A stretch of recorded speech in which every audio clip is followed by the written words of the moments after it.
far with it. So this is one, and here's that. This tutorial is on YouTube. This is my back box of stuff that's been taken other places. So here's the stitch lace again. And all of these are all on YouTube. So this one I think is the one on YouTube where I talk the most about using the die. And then this one, I use it, but not very much because there's already this one talking about it. But when I made this one, I did 20 of them. So I've used the die a lot, and then I took this one for a shoebox swap. So then a lot of other things. Hi Bridget, thanks for sharing. I took this one for a shoebox swap to our leadership thing in Terre Haute that Stampin' Up! Had for us. So I've used the die a lot, and actually probably the best thing was my husband offered to help me make the swaps. And you know, when you ask your husband, well, he offered to help me. And I gave him instructions, and then the very first one he did, he's like, well, that didn't work. And I looked at him, and I'm like, well, you didn't do it how I told you to do it. And he said, well, you don't use them how they're supposed to be used. And the thing with the dies is finding, you know, all the dies can kind of have a different way that's best to use them. And because I was making so many, I wanted to find the best way. So where did I lay my die? So this is a really intricate die. And I'm all about making stamp stuff work and not having to go to the kitchen and not having to go to the stupid dollar store. I hate dollar stores. I generally try not to go to them ever. But I want to be able to just use what's in my studio. Like, I don't want to have to go someplace and make a special trip or have to look on Amazon, or I want to just use what I'm supposed to be able to use. So here's just my regular platform. There's nothing special. There's no shim. And then these, and every time you cut with these, like, you're cutting holes in it. So the more holes that they cut, the less better they cut. So with all of your dies, the fewer times you pass back and through, the better for your plates. So I'm actually going to switch it because I haven't switched for a minute. So on this, I've had some people tell me, because I didn't say not to do, and you'll hear me say it all the time, not to do speed bump.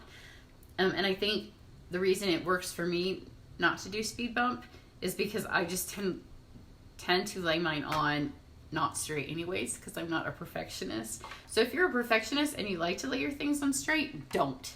Because they work better if they're not straight.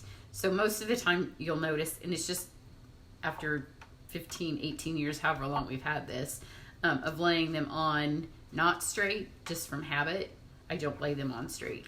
So they don't have to be all the way crooked, but just not straight, because whenever the pressure, when it goes through here, the pressure of it not hitting all at the same time is better for your dies. So we'll just do that one more at an angle, and it's better if it's in the center, especially if you have this plate that has the thin die adapter, because it's raised in the center, so that's the highest point. And then on this one, this is what my husband didn't do like I asked him to. It's better if you do it paper up and the die cutting up. I don't know why, but I tried it several times. He tried it once, and his once the regular way did not work. And so he had to roll it through like 3 times to get it to punch.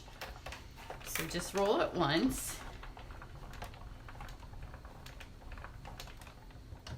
And I think that everybody that made it that night in Terre Haute, I think once was all it took. But the nice thing about this one is that you can see it. You can also see all the shimmer white cardstock that's now stuck to it. So if it looks like it didn't cut, or you're not sure, if you're not sure, just take some scissors or your pointy thing and just like punch random ones. And you can see they're punching out, because it's so stuck in here, this one, that you could easily run it back through if you needed to. But you're just putting more holes in this, and this one's putting tons of holes in it. So you can tell they're punched. So now, if you've already watched a couple of my videos, you may have seen this, and I meant to empty my trash, but I didn't because of my issues with the stand. So get a wide mouth trash can and then do this.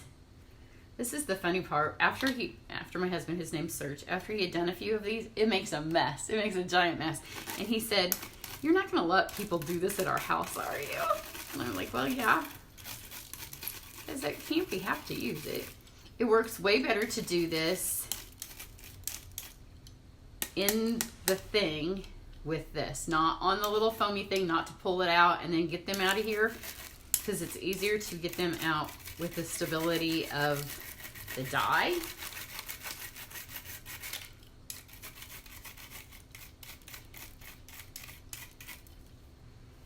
So have the dye in here, and you can like hold it up to the light and you can see which ones haven't come out yet.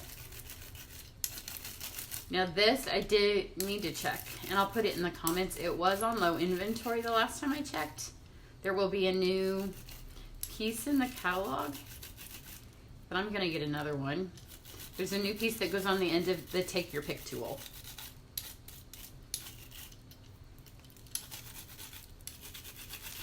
So once you can see that most of them are out, then it's done. Now here's my new tip for you, because I've used this a few times again since my other one. So you can see this wide mouth thing. So you can see how they all stick here. Take your pick tool and like the little spatula tip and just knock them all out with that. Like I've seen people say get wax paper or go get lint sheets. Lint sheets are expensive. I don't want to get anything that I don't have to, if I don't have to go to the cleaning department. Going to the cleaning department makes me feel like I have to clean. But now you can see, can you see that? They're all gone. I don't know if you guys can see, but when you're done, you can see through the holes. So they're all gone. I didn't use anything that I had to go to Target or to the dollar store or to the laundry department. Nothing that didn't come out of our catalog except for a trash can, which you should all have that. And then just take the edge of your take your pick tool over here. One pass through your Big Shot. Doesn't take any special sandwich, doesn't take any special, just the regular old sandwich. This would be really pretty. I had thought that maybe I would get a Memorial Day card. That was where I started this morning, but that didn't happen. There's too many stamps and too little time. But you can see every last thing came out. And they're all out of there. There's a few left over here. That's the other thing. The biggest tip is to make sure they're all out of here before you use it, because if they're in here, it's going to make them not work as well. So if you're using it at a class, make sure whoever went before you got them all out.